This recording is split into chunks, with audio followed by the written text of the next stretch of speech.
YouTubers? It's Kenny J back with another video. Had my workout today and got up and took my boyfriend to work, so things are pretty good. Being out of school definitely relieves a lot of stress, that's for sure. Whew. Now that my arms feel like noodles. What's going on?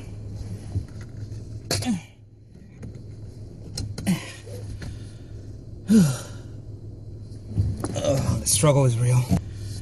Whew. Boy, do I have an interesting story for, well, I don't know. It may be interesting, it may not be interesting, who knows, you know. But I do have a story time for you today. Now, I don't know how many videos that you have watched of mine, but if you have not seen any of my previous videos, go watch those for you to know what I am talking about in this video. So, on to what I am going to tell you about. Actually, this happened, I want to say, maybe a week ago. Maybe less. But, seeing that I was so busy trying to end up with end finals and wrap up some things, I didn't decide to tell you this story time until now. So, in one of my previous videos, which I was talking about, actually it's the same video as I was talking about phony, how I deal with fake ass people video. So in that same video I was talking about a manager that we were having issues with. Well, come to find out, that manager is no longer with us at the company. So I don't know what for. I'm not going to make up any reasons why he's gone. I don't know if he was fired, if he quit, whatever, it doesn't matter. The thing is, he's no longer with the company. But when I started with the company, I could already tell that me and him were going to have issues. Because I don't know how many of you have encountered this, and I'm pretty sure a lot of you have. Those people who get into management positions and take advantage of the situation and then want to micromanage everybody because, one, they're insecure about their abilities, and two, because they want to make everybody else feel small because now they got some power. So, go into work and we get pulled into the training room. And the training room, I'm thinking like we're going to have some special training on something or, you know, whatever. But we actually got sat down and was told that the manager in question was actually not with the company anymore. So, I'm sitting there like, oh, well, that's tragic. While on the inside, I'm like, but anyway, no, that's not right. Don't do that. You know, put out in the universe what you want to get back. So don't do that. But you know, oops.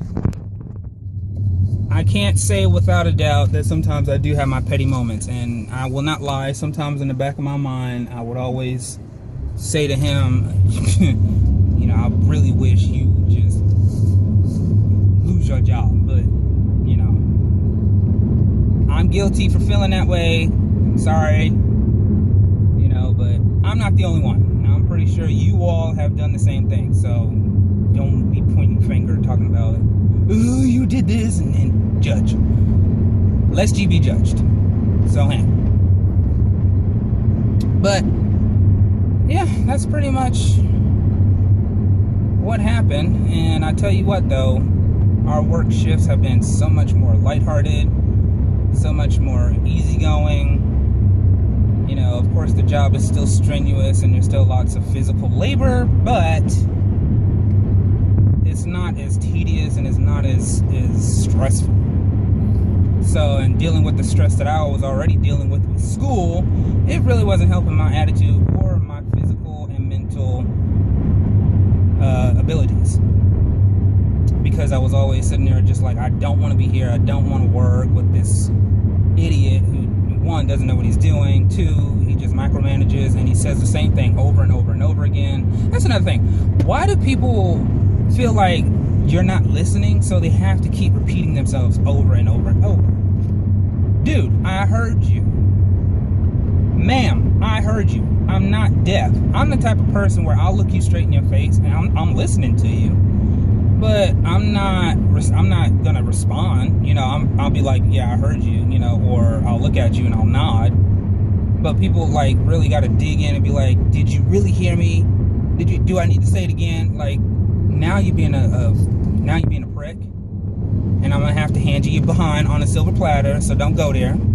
You know, sometimes I have to put people in their place because they go a little bit too far, and it's just like, okay, now you're borderline disrespectful, and you need to tone it down. So that's just, and I remember the last thing that I had with him, the last encounter I had with him was the issue, because I would always notice that in my department, I would have this whole entire department to do by myself, but occasionally I would be sent somebody to help me. And what I didn't know was that sometimes somebody else, that, you know, when somebody else is helping me, I wouldn't know that either they're there, excuse me, I wouldn't know that they're there, or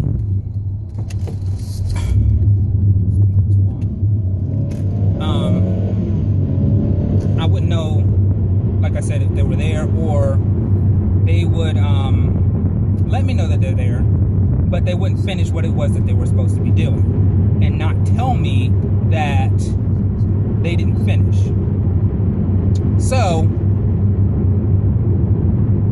that was one of my main issues. My thing is, okay,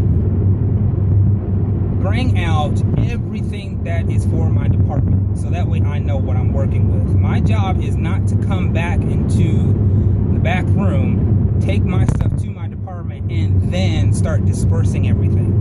Because, and the reason why I say that is, I only get 4 hours a night, okay? So, like I said, I work part-time, so I'm working 20 hours a week. So, I only get 4 hours a night to do what I need to do. I don't have time to pick up slack for the shift that's already there. There's a shift that comes in before us, and they're the ones that's supposed to bring out all the stuff to have us come in and put it away. So you come in and nothing's in your department, so now you got to go collect all your stuff, and then you got to go and put it out. That takes time, effort, and it's really annoying, because it's like, okay, this is not what I'm getting paid for. I'm getting paid to do what I'm supposed to be doing, and that's coming in and putting this shit out, period. So when I have to come in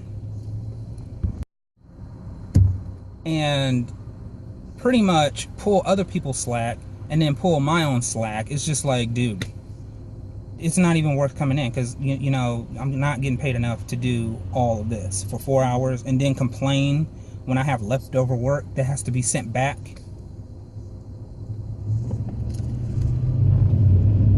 So needless to say, I've been able to get all my stuff done. I've been able to work diligently to myself without being bothered. I feel so much better.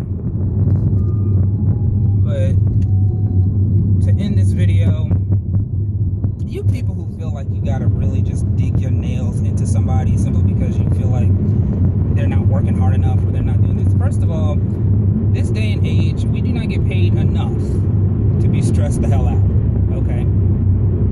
United States have the lowest minimum wage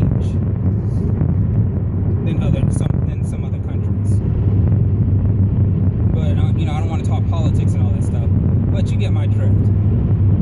I'm not going to stand around, nor is anybody who has a sane mind frame, is going to sit around and be harassed, bullied, micromanaged, simply because, you know, you as a person feel like you got to make them feel like, oh, I got the power, do as I say, or you'll be fired.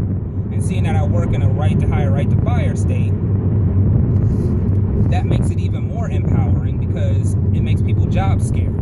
It makes them feel like I can't speak up, you know, especially if you're being sexually harassed or bullied or any of the sort. and they feel like they can't say anything because the company really doesn't stand behind you. If you feel like you're not either a part of the company, or if you feel like somebody's bothering you, then you can leave. That's just how they make you feel. If somebody's bothering you, if somebody's bullying you, or this, that, and the other, they don't want to hear about it. They want to just make the money and deal with corporate clown issues that most of these corporate clowns deal with, and whatever personal issues that you may have, they don't want to deal with it. Well, then they look at you as the problem, because then they're like, oh, well, okay, if you're complaining, then you must be doing something wrong. And I never understood that logic. Like, I'm telling you what the problem is. I'm the one who's being victimized. Why are you looking at me as the problem? And the reason why is because you're a snitch. So, of course, they're going to say, oh, well, if you're snitching on this person, then that means you're just going to snitch on everything that happens in a company and everybody, and which means you're the problem. So we're going to get rid of you. But that's how these companies are in Georgia. So, like I said, if you're that kind of person who just really gotta make somebody feel small for your own empowerment issues, don't do that. One, you may come across the wrong person, and they may literally snatch your behind off and force it down your freaking throat, and that's putting it lightly. Or two, they just may walk out on you and leave you high and dry, trying to, find whoever else to cover the shift or whatever. It's not worth it. People come to work, yes. This is my mentality. I come to work. I don't come to make friends. I don't come to be all buddy-buddy. But, it does help to be able to get along with your coworkers and have some type of civility in the job. It makes the job go much quicker, much smoother. It makes it less stressful when everybody gets along. But if you got that one manager or two or however many who just wants to stick it to you all the time just to be nitpicky, stop doing that. There's no reason to do that to a person. So, and all of you that do put up with that on a daily basis, I'm sorry. Most people just have insecurity issues that they need to get over, or mommy issues, or whatever issues they have. Get the fuck over it. Do your job and stop making other people feel like, just saying. But I'm going to end this video because I am home now, and I'm going to chillax, rest my bones, and don't forget to like, comment, and subscribe, and I will see you on my next video.